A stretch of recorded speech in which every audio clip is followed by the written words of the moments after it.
Hello friends, आप देख रहे हैं आपका अपना यूट्यूब चैनल जजमेंट अड्डा। और इस वीडियो में मैं आपके लिए लेकर आया हूं ईडब्ल्यूएस आरक्षण से रिलेटेड महत्वपूर्ण अपडेट। अगर आप चैनल पर नए हैं तो चैनल को सब्सक्राइब जरूर कीजिएगा।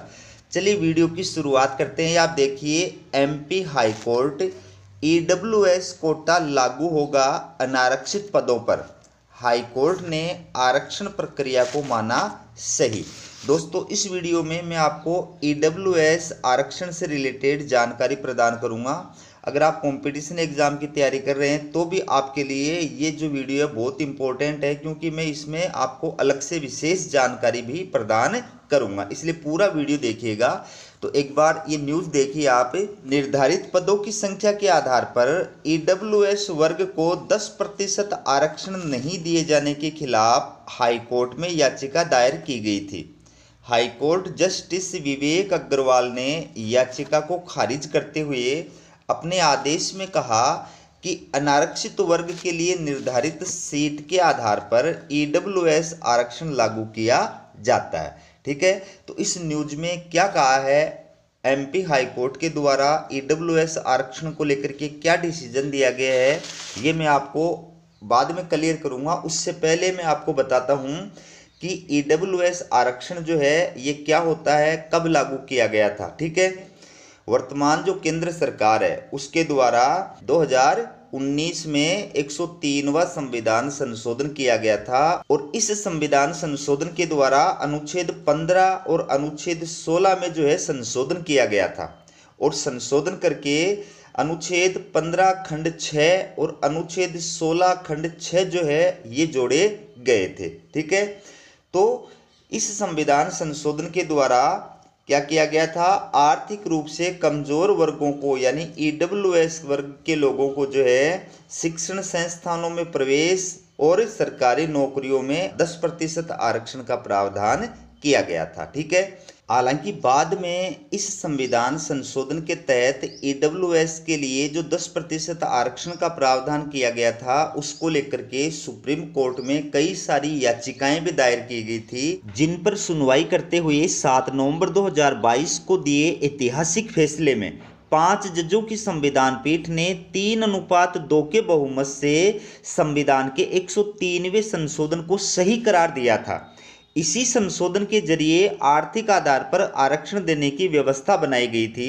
सुप्रीम कोर्ट ने माना था कि इस तरह का आरक्षण संवैधानिक है और यह किसी भी दूसरे वर्ग के अधिकारों का हनन नहीं करता है। इस फैसले के खिलाफ सुप्रीम कोर्ट की ही खंडपीठ के अंदर पुनर्विचार याचिकाएं भी दायर की गई थी, जिनको निरस्त करते हुए सुप्रीम कोर्ट के द्वारा अपने आदेश को यथावत रखा गया था। दोस्तों, मैं आपको ये भी बता दूं कि आर्थिक रूप से पिछड़े वर्ग के लोगों को, ईडब्ल्यूएस वर्ग के लोगों को आरक्षण प्रदान करने की जो शुरुआत थी वो यूपीए सरकार के द्वारा की गई थी। ठीक है, प्रधानमंत्री मनमोहन सिंह के द्वारा सेवानिवृत्त मेजर जनरल एसआर सिन्हो की अध्यक्षता में एक 3 सदस्यीय आयोग का गठन किया था, जिसको सिन्हो आयोग या सिन्हो कमीशन कहा जाता है।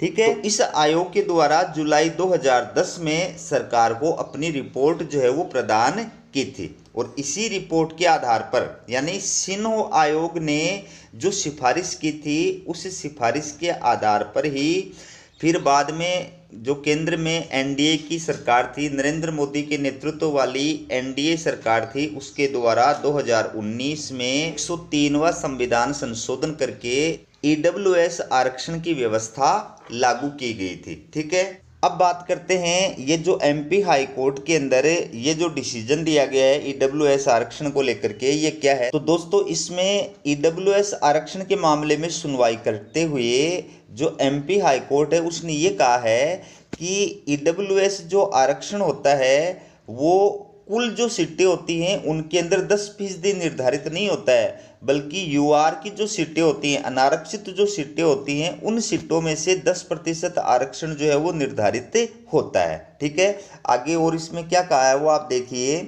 याचिकाकर्ता अंकुश मिश्रा, पुष्पेंद्र कुमार सहित अन्य की तरफ से दायर याचिका में कहा गया था कि स्वास्थ्य विभाग में लैब टेक्नीशियन पद के लिए प्रोफेशनल एग्जामिनेशन बोर्ड ने एग्जाम आयोजित किए थे।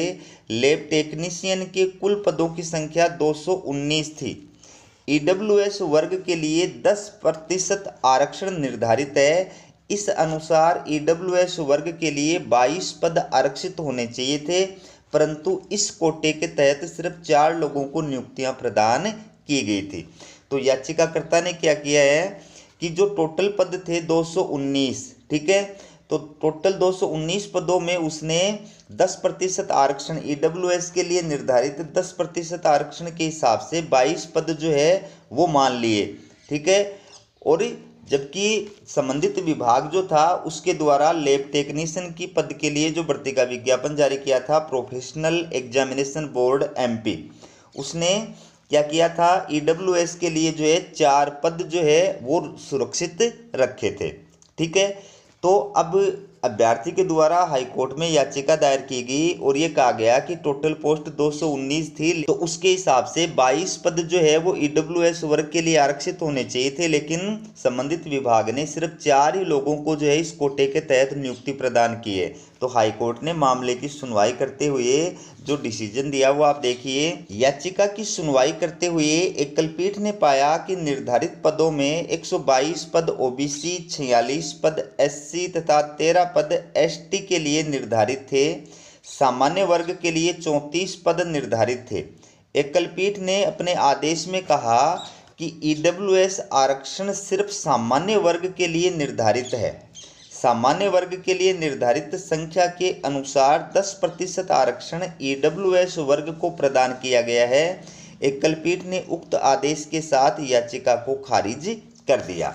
यानी हाईकोर्ट ने क्या कहा कि ईडब्ल्यूएस जो आरक्षण है वो सामान्य वर्ग के लिए निर्धारित है, ठीक है, और सामान्य वर्ग के लिए जितनी सीटें होती हैं, टोटल पदों के अंदर जितनी सीटें सामान्य वर्ग के लिए होती हैं उसमें से 10% जो सीटें होती हैं वो ईडब्ल्यूएस कैटेगरी के लिए आरक्षित की जाती हैं, न कि कुल पद जो होते हैं उस विज्ञापन के अंदर कुल जो पद होते हैं उसमें ईडब्ल्यूएस का 10% आरक्षण नहीं होता है, बल्कि टोटल जो पोस्ट होती है विज्ञापन के अंदर उसमें यूआर की जो पोस्ट होती हैं, सामान्य वर्ग की जो पोस्ट होती हैं, उनके अंदर ईडब्ल्यूएस के लिए 10% आरक्षण जो है वो निर्धारित होता है। तो इसके हिसाब से संबंधित जो डिपार्टमेंट है उसने लैब टेक्नीशियन के लिए जो 4 पदों पर नियुक्ति प्रदान की है उसका ये फैसला बिल्कुल सही है, क्योंकि टोटल जो पोस्ट थी इस भर्ती विज्ञापन में वो टोटल पोस्ट 219 थी। तो उसके हिसाब से ईडब्ल्यूएस वर्ग यानी यूआर की जो पोस्ट थी वो 22 थी, ठीक है। तो 22 पदों के अंदर जो है वो 10% आरक्षण प्रदान किया गया है, न कि 219 पदों में से, ठीक है। तो ये थी आपके लिए ईडब्ल्यूएस आरक्षण से रिलेटेड लेटेस्ट अपडेट। इसी प्रकार की अपडेट पाने के लिए चैनल को सब्सक्राइब जरूर कीजिएगा। हमारा वीडियो देखने के लिए आप सभी का बहुत बहुत धन्यवाद।